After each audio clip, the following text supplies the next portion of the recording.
Story 1. The Thing in the Woods.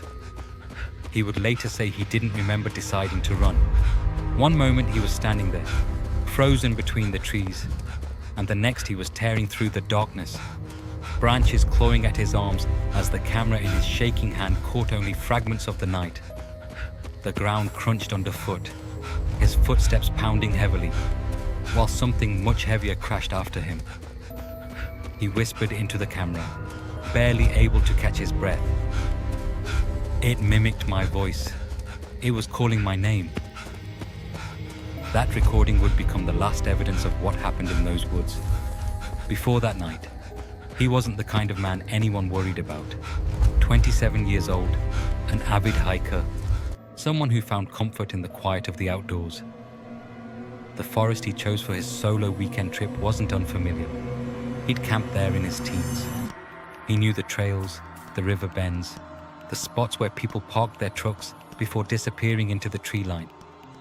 There were rumors, stories about people going missing over the years, but locals often blamed it on poor planning, accidents, or wildlife. Nothing that sounded supernatural, nothing that warned him away. His first day was completely ordinary. He followed the trail, set up his tent near a ridge, cooked a simple meal, and recorded a short vlog for his small channel. He spoke casually, smiling. The forest around him was calm, sunlit, harmless. For hours, nothing was out of place. He slept with the assurance that he'd wake up to the same peaceful woods he loved. But peace rarely warns you before it leaves. That night, he woke to the unmistakable crunch of the leaves. Someone, or something, was circling his tent. Slow, deliberate steps pressed into the soil, making a soft rhythm as they moved around him. He held his breath, listening. The steps paused, then resumed, then paused again. He reached for his phone flashlight, but before he could turn it on, he heard breathing. Not loud, just close. Too close. As though whatever stood outside the thin layer of nylon was leaning against it, inches from his face. Then came a sound he couldn't explain. A faint humming. Not musical, not mechanical. A tone that didn't match anything he recognized. He stayed awake until dawn, heart racing. When sunlight finally reached the forest floor, he stepped outside expecting to see prints in the dirt. There were none. Not a single disturbance in the soil around his tent. The forest floor looked untouched, as if no one had been there at all. He tried to brush it off, but that night, the sound returned. This time, the humming was louder. It drifted around him like it was circling, gliding through the trees. And then, beneath the hum, he heard something else. His name. Soft at first, then clearer. Evan. He sat upright instantly. He hadn't told anyone where he was camping.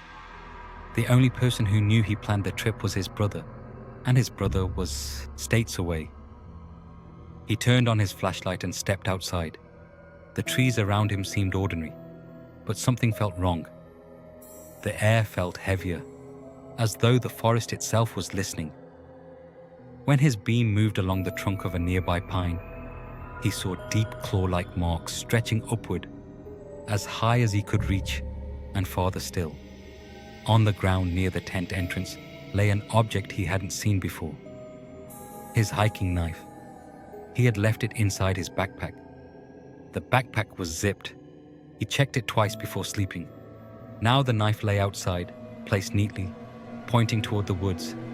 His breathing quickened as he scanned the tree line. For a split second, he saw movement, a shadow slipping between two thick trunks. Then something else. A hand, long and thin, gripping a branch from above. Not like someone climbing, more like something watching. And then, farther back, barely visible, a figure crouched low, its limbs positioned in a way no human could manage. He backed up toward his tent, pulse hammering. Silence fell across the forest, the kind of silence that warns of something waiting. And as he stood there, forcing himself not to blink, a voice spoke again. Not from the trees, not ahead of him, but from directly behind him. He spun around, nearly tripping. Nothing. No shape, no movement. Only the echo of the voice lingering in the air. His voice, perfectly matched, repeated back to him like a recording. Panic finally overpowered curiosity. He grabbed his gear, stuffed it into his pack, and made for the trail. But before he'd taken more than a few steps, he saw it. A towering, pale figure stood between the trees. Its body was thin, almost skeletal, stretching unnaturally tall. It had no face, no eyes, no mouth, no features at all. Just a smooth, pale surface where a face should have been. And yet, somehow, it was watching him. Every part of its posture told him that. It moved in broken motions, as if its joints weren't made to bend the way it forced them to. It stepped toward him without making a sound. Then another step, and another. And from a distance, he heard a whisper. His own voice again. He understood then that it wasn't using his name to communicate. It was using it to lure him, to toy with him. He whispered later during his interview. It wasn't trying to hunt me. It was playing. He turned and bolted. Branches snapped under him as he sprinted through the darkness. Behind him came the cries of a child, high-pitched, desperate. Help me. Please help me. The voice trembled with fear. He nearly stopped, nearly looked back. But something inside warned him that the voice wasn't real. It was another trick, another mask. He ran until his legs felt numb. The forest seemed endless, trees blending into each other, shadows stretching unnaturally long. Each time he thought he'd lost it, he heard something close behind. Breathing, footsteps, or worse, his own voice, calling him again. By the time he reached the trailhead, dawn was beginning to break. Pale light filtered through the branches, revealing the familiar signpost marking the start of the trail. He collapsed near it, gasping for air. The forest behind him fell quiet. Nothing followed him out. He left everything behind and drove home without looking into his rearview mirror. For weeks, he avoided talking about it. He didn't return to the woods. He barely slept. His friends assumed he was overwhelmed from work. His family thought he was just tired. He never corrected them. Late one evening, about 3 weeks after his escape, he sat alone in his apartment. The city was noisy outside. Cars honking, people shouting, the usual sounds of life. It should have been comforting. It should have drowned out every thought. But as he walked past his living room window, he froze. From far above the street, 11 floors high, he heard it again. That low, humming tone. Slow, familiar, drawing closer. He stepped back from the glass, heart pounding harder than it had in the woods. He didn't look outside. He couldn't, because something was waiting there. Story 2. The voice in the hospital. She sits on the cold hospital floor, her scrubs wrinkled, her face streaked with tears. The fluorescent lights above her flicker as she rocks gently, whispering the same sentence over and over like she's trying to convince herself it isn't true. It kept asking for me by name, but every patient was sleeping. Her voice is hollow, the kind of voice someone uses when they've reached the edge of what they can understand. Behind her, the corridor stretches out, empty, silent, far too still for a place meant to hold life. That footage would later become the foundation of the report, but to understand what brought her to that moment, we have to go back. She was 32, a seasoned night shift nurse, assigned to one of the oldest wings of the hospital. It had been in operation for nearly 5 decades, and the new building next door had begun taking over most departments. Only a handful of long-term patients remained in the old structure. At night, the place felt like a museum. Quiet, dimly lit, holding stories no one asked about anymore. Only 2 nurses worked that wing during night shifts. Her and one colleague, who often handled paperwork in the admin office. That left her responsible for rounds, vital checks, and keeping the dim hallways of the old wing from feeling as forgotten as they looked. On her third night of the week, things began to shift. Around 11:50 p.m., she heard a tone from the overhead intercom. 3 short beeps. That tone meant a staff member was calling from one of the patient room phones. She picked up the nearest receiver. "This is station 3, go ahead." Nothing, just static. She checked the board. No room showed an active call. She assumed it was a wiring issue. The entire wing was scheduled for renovation after all. But as she hung up the receiver, she became aware of a faint sound drifting from the hallway behind her. A whisper. She couldn't make out words, only the shape of them. Soft, urgent, like someone trying not to wake a sleeping roommate. She stepped into the corridor and found it empty. The quiet returned as if swallowing the whisper whole. The next hour crawled by. While walking past the hallway that connected to the supply room, she felt something brush her sleeve. She stopped immediately. No draft, no equipment nearby, nothing hanging from the ceiling, just a sensation. Quick, light, unmistakably like fingertips grazing past her arm. She shook it off, reminding herself that exhaustion could play tricks on the mind. But the night wasn't done testing her. Around 1:17 a.m., the hospital fell into a deeper quiet. Even the distant hum of the HVAC system seemed softer than usual, as if the whole building was holding its breath. She was documenting a patient's vitals when she heard her name spoken clearly from the darkened end of the ward. At first, she thought it was Mr. Lawrence, room 12. He had dementia and occasionally called staff by the wrong names. But when she reached his room, he was asleep, deeply asleep, chest rising and falling at a slow, steady pace. She stepped back into the hallway. Again, her name drifted through the silence. Not frantic, not friendly, just calling. She checked every room. Every patient was asleep. When she turned to head back toward the nurse's station, she heard footsteps behind her. Soft at first, just a single pair following her down the corridor. Then, after a few seconds, another pair joined. Then another. It sounded like someone was trailing her. Then 2, then 3, all walking in perfect sync. She stopped. The footsteps stopped. She took a step forward. So did they. She stood still, heart hammering. The footsteps halted, just inches behind her. Her throat tightened. She didn't turn around. She couldn't. When she finally forced herself to look, there was no one. An empty hallway stretched out behind her, lit by a single buzzing light. She tried to steady her breathing, but the air felt different now. Heavier, carrying a pressure she could feel on her chest. She grabbed her chart and quickened her pace.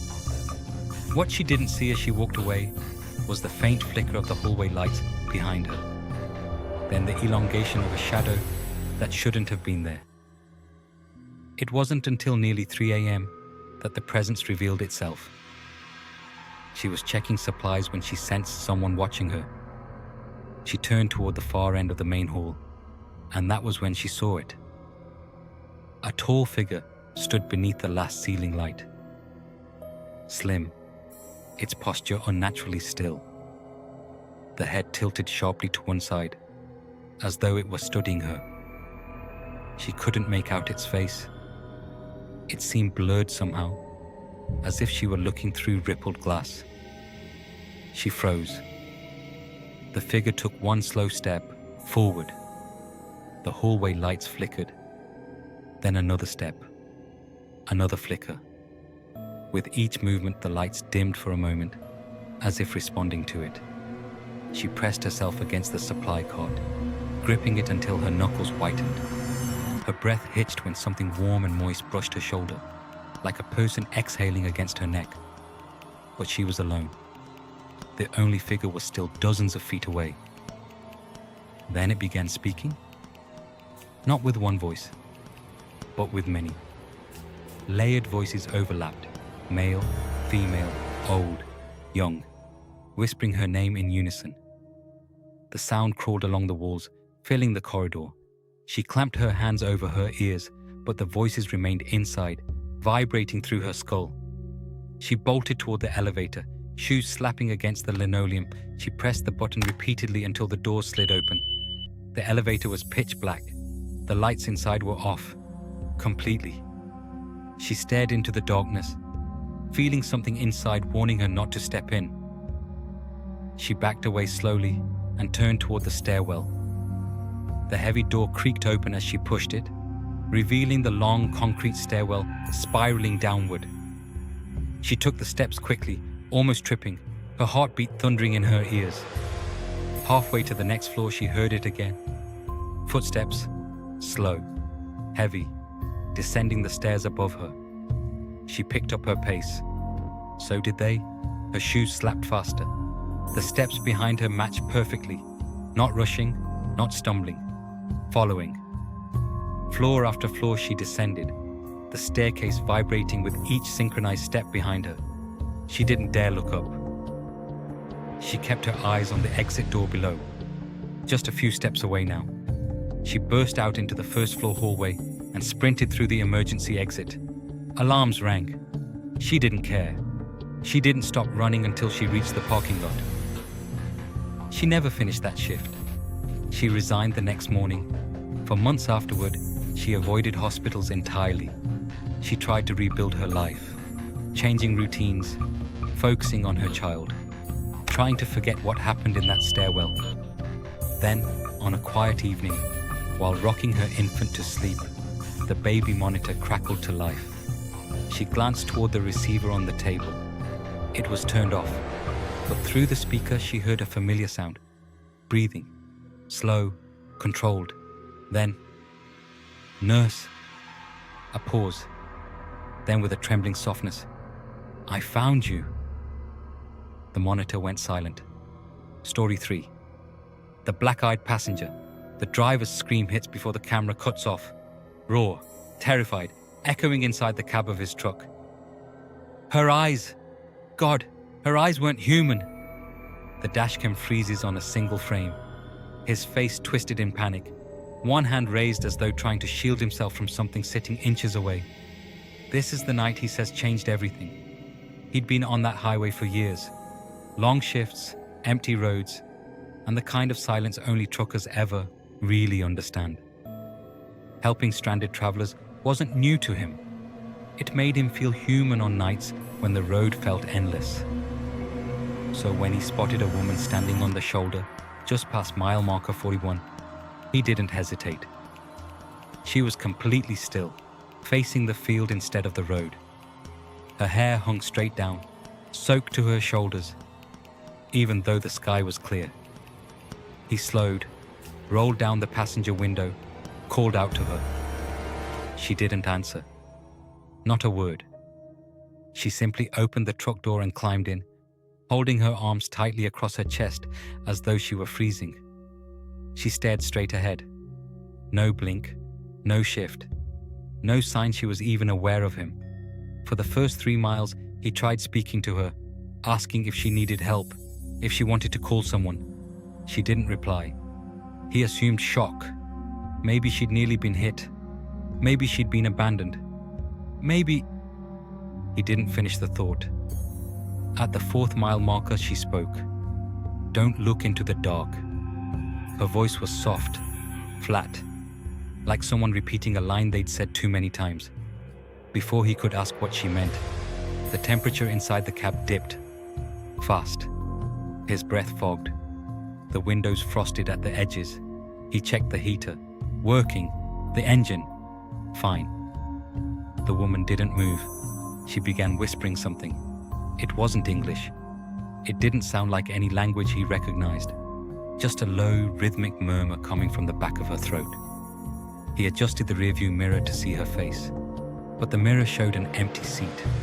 His heart kicked. He jerked his head around. She was still there, still staring forward, still whispering. He told himself the mirror was malfunctioning. He told himself it was a trick of the light. He told himself anything that kept his mind from unraveling. Then he noticed the fabric of her clothes. They weren't just wet. They were dripping onto his seat, pooling slowly on the floor. And yet, there was no smell of rain, no mud, no sign she had walked through anything at all. He swallowed hard, tightened his grip on the wheel. "Miss, do you need a hospital?" No response. He reached for his phone. That's when she blinked, her first movement, and turned her head just slightly toward him. Her eyes opened fully, pitch black, no whites, no iris, nothing but darkness stretching from lid to lid. He slammed the brakes, but the truck only shuddered. She lifted one hand and grabbed his wrist. Her fingers were ice, so cold it burned. "You weren't supposed to stop for me," she whispered. Every light on the dashboard flickered. The radio hissed. His GPS shut off. The cab lights died entirely. He could feel the road vanishing beneath him with every second the truck struggled to stay on. She leaned closer. "Don't look outside." Her voice wasn't threatening. It wasn't angry. It was pleading. It was the first time he felt she wasn't the danger. Something else was. He didn't listen. Against her warning, against every primal instinct screaming inside him, he glanced at the side window, and he saw something. Not clearly, not fully, but enough to make him choke on his breath. A long shape sliding along the side of the truck, keeping pace effortlessly. No footsteps, no sound, only movement. The woman covered her face with both hands. "Please, don't look at it." The truck jerked violently to the right. He swerved back left. The wheel fought him like another pair of hands was turning it. He didn't wait. He hit the brakes, hard. The truck fishtailed. The woman slammed against the dashboard. The engine screamed before dying completely. He threw open his door and jumped out onto the asphalt. The cold hit him like a wall. He staggered into the center of the highway, waving his arms, shouting for help. Headlights approached. A car slowed. Someone shouted from inside. He looked back at his truck. The passenger seat was empty. No water, no footprints, no dripping clothes. Nothing. She was gone. Police arrived, took his statement. Some of them joked darkly. Others avoided looking at him at all. Then they asked him to come into the station the next morning. When he did, they handed him a tablet showing the dashcam video. He watched himself driving, talking, slamming the brakes. The passenger seat was empty the entire time. But when the audio played, the room fell silent. A woman's whisper filled the speakers. Soft at first, then clearer, then unmistakable. "Don't look into the dark." A second whisper layered underneath it. Lower, closer, so close it felt like it was speaking into the listener's ear. "You weren't supposed to see me." He didn't finish the drive that night, but he still travels that highway sometimes. He says he doesn't pick up travelers anymore, but every so often, he sees her, standing at mile marker 41, dripping, silent, waiting for a ride she wasn't meant to take. Some people survive the encounter, but never escape it.